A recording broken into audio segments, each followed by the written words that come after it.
नारा जिस तरह से लगता है बेटी बचाओ बेटी पढ़ाओ, जमीनी हकीकत में लगता है इम्प्लीमेंट हो गया। बेटी बचाओ, बेटी को क्यों बचाओ, क्यों बचाओ? दरिंदों के हाथ में सौंपने के लिए मणिपुर में कांड आज तक लोग नहीं भूले हैं। ठीक है, बिहार में जिस तरह का कांड हुआ था, ठीक है, बालिका गृह, उसको आप याद कीजिए। आए दिन आप अगर देखेंगे, लिस्टिंग करेंगे तो आपको पता चलेगा कि कितनी लड़कियां, औरतें शोषित हो रही हैं। उन लोगों का क्या? लेकिन नीतीश कुमार बार बार जो मन से जंगल राज की याद दिलाते हैं, उस जंगल राज में महिलाएं कैसी थी, लड़कियां घर से बाहर नहीं निकल पाती थी, अब तो बहुत स्थिति बदल गई, वैसा मन से दावा करते हैं। जंगल राज वो ज़रूर याद दिलाते होंगे। देखिए, धर्म पर पॉलिटिक्स नहीं चलता, औरतों को इमोशनल करके पॉलिटिक्स नहीं चलता है। रही बात जंगल राज की, तो ये औरतें ही बताएंगी कि वो जंगल राज था या फिर उनको संरक्षण दिया गया था। आप एक बात बताइए, जंगल राज की बात हो रही है तो मणिपुर में जिस तरीके से लड़कियों को, बेटियों को, बुजुर्गों को निवस्त्र करके घुमाया गया था, वो जंगल राज नहीं था? वो जंगल राज नहीं था?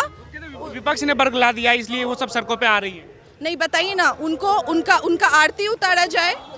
नहीं, और औरतें अगर सेफ थी तो वहाँ पे क्यों नहीं थी? औरतों को वहाँ पर इस तरह निवस्त्र करके, आप सोचिए, हमारे भारत का ये चोला ही हमारी जिंदगी है, और इसी को, हमारी बहनों को, हमारी माताओं को निवस्त्र कर दिया गया। आप बताइए उन लोगों पे क्या बीता होगा? क्या वो जंगल राज नहीं था? जी। अब जब वीआईपी पार्टी जब भाजपा के साथ गठबंधन में थी तो मोदी जी की बहुत तारीफ करते थे, मुकेश सहनी हो। अब एक चीज ये कहा जाता है कि टिकट उनको नहीं मिला तो उन्होंने पाला बदल लिया, अब वही मोदी जी उनके लिए खराब हो गए। देखिए, मैं आपको यही चीज़ कहूँगी, जो लोग एनडीए की सरकार में जाएगा उनका तारीफ होगा, वो अच्छे हैं, उनके ऊपर ईडी का छापा नहीं पड़ेगा, और जो लोग दूर हो जाएंगे, भाई सब गलत है। हमारा एक ही कहना है, हमारे मुकेश सहनी जी का एक ही कहना है कि हमें आरक्षण चाहिए, हमें विकास चाहिए, और औरतों की इज्जत चाहिए। जी, यही तो कह रहे कि महिलाओं का बहुत विकास हुआ, पहले तो कैसी स्थिति थी? नीतीश जी बार बार मन से ये गिनाते रहते कि 5 से पहले क्या था। आप एक काम कीजिए, आप ना एक दिन, ज़्यादा नहीं, अभी इस कॉन्फ्रेंस के बाद, इस बातचीत के बाद आप एक राउंड बिहार का, पटना का ही ले लीजिए, ग्रामीण इलाकों को छोड़ दीजिए, आपको बच्चों की नज़र में पता चल जाएगा क्या विकास है, महिलाएं कितनी सुरक्षित है। महिलाएं आज भी रोड पे सो रही हैं। आज़ादी के इतने साल बाद हम लोगों के लिए शर्म की बात है कि हमारी बहू बेटियां रोड पे सो रही हैं। जी, कुछ नहीं बदला आपके अनुसार मोदी सरकार में? मोदी जिस तरह से दावा करते हैं, 370 हटाया, राम मंदिर बनवाया, महिलाओं के लिए गैस सिलेंडर की बात हो रही है, राशन की बात हो रही है, तो ये सब भी तो विकास का पैमाना हुआ। ये बात अभी क्यों हो रही है? राम मंदिर अभी क्यों बना? ये 5 साल के बीच में क्यों नहीं बना? आप ये बताओ।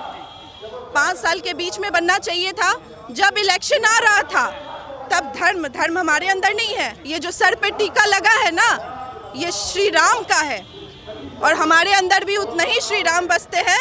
हम लोग एलियन नहीं हैं, हम लोग भी हिंदू हैं, और जो लोग मुसलमान भाई हैं उनके अंदर रहीम है, तो धर्म पे ना खेले। जी, वो तो कांग्रेस पे इम्प्लीमेंट कर देते हैं, जैसे कांग्रेस के लिए कह रहे थे कि देश में जितनी समस्याएं हैं, सबका जननी देश में कांग्रेस है, इसको कैसे देखते हैं?